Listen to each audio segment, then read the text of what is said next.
प्राचार्य बी डी कुंभार लिखित आभाळ फुले या कथासंग्रहातील कथांचे अभिवाचन. आजची कथा राजा. राजा लय इदर कल्याणी नाही रे. पाटलाचा रंगा माझ्या शेजारी उंबरट्यावर टेकता टेकता म्हणाला. का र, आणि काय केलं राजानं? मी हसत हसत विचारलं. अरे काय र मर्दा, युरियाच खाला म्हणत येणं. डोकं बडवत रंगा म्हणाला. हा, अरे काय सांगतोयस? उसाला घालतायत तू युरिया? मी आ वाचून बघतच राहिलो. अरे होय. अरे बरं मरल की राजा अशानं. तर काय, ऍडमिट केलंय म्हण कोल्हापुरात. तुला कसं माहित नाही? तू बी कोल्हापुरातच होतास नव? कोल्हापुरातच होतो, पण मला कसं कळणार रे? माझा नाराजीचा स्वर रंगानं ओळखला. काळजीचं काय कारण नाही म्हणत्यात, जगलंय म्हण राजा. रंगाचं उत्तर ऐकून मला उगीच बरं वाटलं. जगू दे बिचार. इदर कल्याणी हाय, पर चांगलं बी तेवढंच हाय रे. होय र, पर कवा काय करल त्याचा नेम नाही बघ.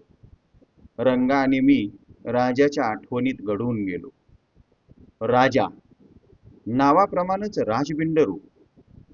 गोलमटोल चेहरा, राकट डोळे, कुरळे केस, मजबूत बांधा, ऐटदार चाल, स्टायलिश बोलणं.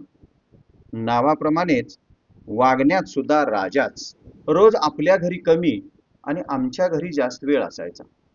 समोरच्या घराच्या उंबऱ्यावर मी बसलेलो दिसलो की जवळ येऊन बसायचा. एक दिवस आला, हिरमुसला चेहरा करून, खाली मान घालून. थोडा वेळ बसला, डोळे पुसले. मला जरा आश्चर्यच वाटलं. राजाच्या डोळ्यात पाणी कसं शक्य आहे? काय र, काय झालं? गप्प का असा? माझा प्रश्न. काय नाही र, जगण्यात काय अर्थ नाही बघ. माणसं काय जगूच देत नाहीत बघ मला.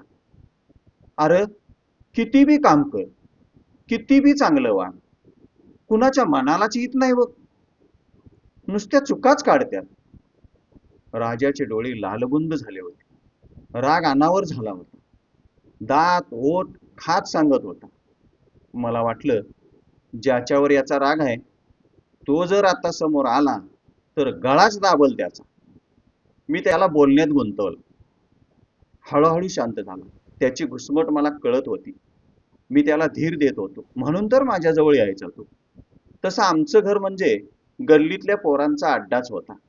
रिकाम टेकडी, फावला वेळ मिळालेली काही टार्गट सगळी पोरं आमच्या घरीच अड्ड्यावर असायची. राजाची घुसमट झाली, अतिरेक झाला की तो यायचा, दंगामस्ती करायचा, धुडगूस घालायचा. सगळ्या पोरांची हसता हसता पुरेवाट व्हायची. कधी नवीन नवीन युक्त्या काढायचा. आपण केलेली जगावेगळी आगळीक सांगायचा. सगळ्या पोरांना तो हवा हवासा वाटायचा. त्यामुळे राजा नसला की सुन सुन वाटायचं. असाच एकदा चिडून कुठून तरी आला. त्याचा संताप बाहेर पडू लागला. काही शिव्यातून, हातपाय आपटण्यातून, कठोर कठोर शब्दातून. कार आज आणि काय त्रास दिला तुला कुणी? माझा प्रश्न. त्रास काय कवा नाही रे, ती काय रोजची बोंब आहे. कवा देवळात जाईत नाहीस? असं काहीतरी झालं तर? मी सहजच म्हटलं, पण यावर राजा खवळला. काय मर्दा देवळात जातोस? कवा बघितलेस काय देवळात जाऊन? टाळ कुटत्यात, विना वाजवत्यात, फेऱ्या घालत्यात. काम चुकार आळशी माणसांचा धंदा त्यो. फुकट खाऊ लेकाचे. राजाचा संताप देवळातल्या मंडळीवर निघू लागला. मी म्हणालो, अरे आपणाला काय करायचं त्यांचं? त्यांचं त्यांच्या संग. काय त्यांचं त्यांच्या संग? जरा जाऊन बघ काय काय चालतंय. चल, आत्ताच धावतो तुला. माझी इच्छा नसताना राजानं मला खेचतच नेलं देवळाकडे. गावाच्या मधोमध चौकात मंदिर. सगळे भक्त श्रद्धाळू तिथं असायचे. भजन, कीर्तन, पारायण सतत चालू असायचं. आम्ही तिथे पोहोचलो. वेळ संध्याकाळची होती. अंधार पडला होता. खिडकीजवळ उभा राहून आम्ही पाहत होतो. एकाने खांद्यावर विणा घेतली होती, तो एरजाऱ्या घालत होता. इतर मंडळी दोन्ही बाजूला बसली होती. कोणी भिंतीला तर कोणी खांबाला टेकून पेंगत होते. प्रवचन जोर जोरात चालू होतं. एका कोपऱ्यात स्त्रियांचा घोळका होता.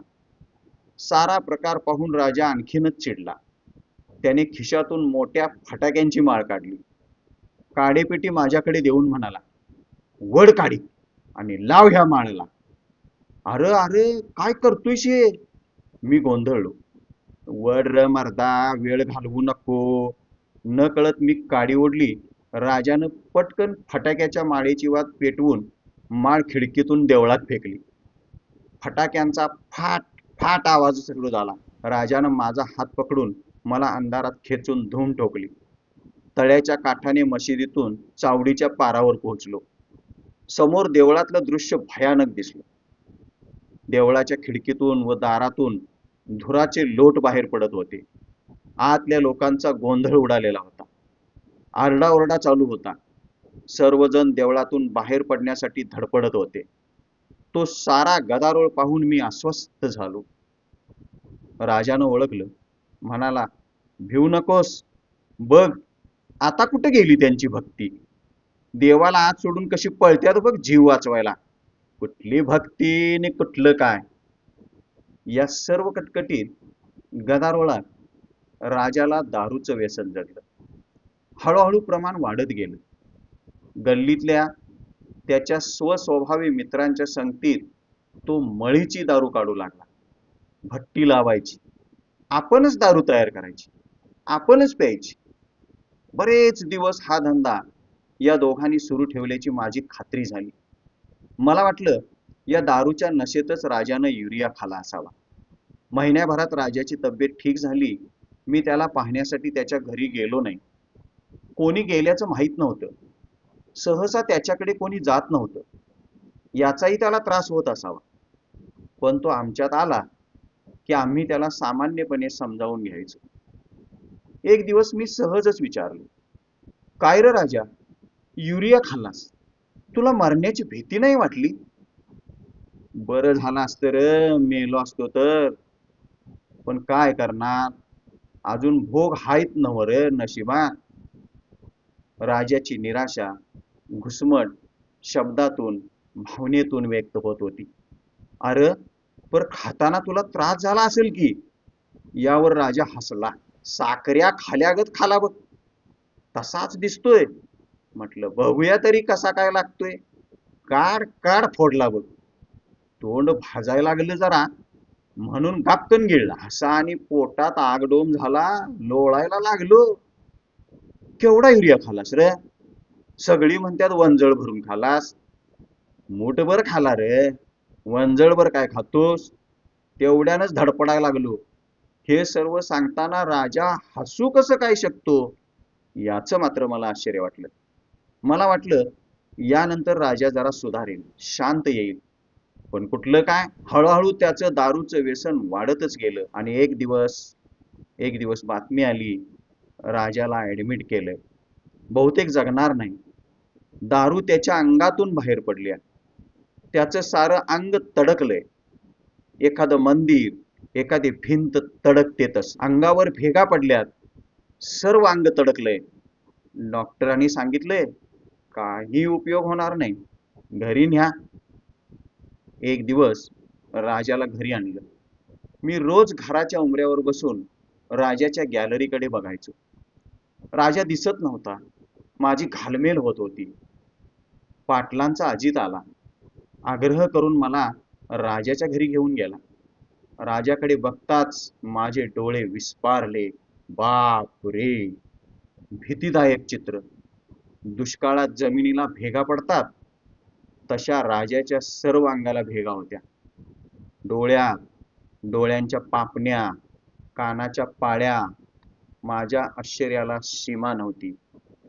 अजित म्हणाला, राजा मी क्वार्टर आणली, जरा जरा घेऊया का? राजा हसला, म्हणाला, खरंच दे, आता काय, मरणारच आहे. नालायका, किती प्यायची, जरा तरी प्रमाण. अजित म्हणाला. राजा म्हणाला, प्रमाण? प्रमाण काय विचारतोस? एकदा मी आणि बाजानं माळावरच्या शेतात भट्टी लावली. बाज्याच्या शेतात पाणी पाजाय गेलतो रे. दारू तयार झाली, पण प्यायची कशातून काय सापडना. पायात बूट होता, बूट धुवून घेतला आणि बुटातून दारू प्यालो, दोघं बी. राजा आणि अजितचा हसरा चेहरा बघून मी मात्र अस्वस्थ झालो. बाप रे, बुटातून दारू! राजाची हालत अशी का झाली याचं हे उत्तर होतं. यथावकाश गावातीलच डॉक्टर भोजकरनी राजाला वाचवलं. राजाकडून पुन्हा दारू पिणार नाही असं वचन घेतलं. राजा वाचला. 6च महिने थांबला. पुन्हा पिणं सुरू झालं. डॉक्टरांनी दिलेलं वचन त्यानं दारूत बुडवलं. मी सारं हताशपणे पाहत होतो. धन्यवाद.